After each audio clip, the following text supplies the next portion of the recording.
আমি হিন্দু সন্ত্রাসীদেরকে বলবো এটা গুজরাট নয়, এটা বাংলাদেশ। আমি হিন্দুদেরকে বলবো এটা দিল্লি নয়, এটা বাংলাদেশ। আমি বলবো এটা ইন্ডিয়া নয়, এটা শাহজালালের পুণ্যভূমি বাংলাদেশ।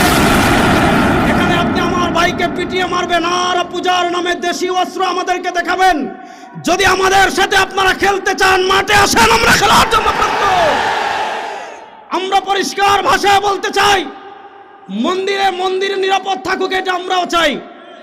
মন্দিরে যারা আগুন লাগিয়েছে তাদের বিচারের সম্মুখীন করা হোক, এটা আমরাও চাই।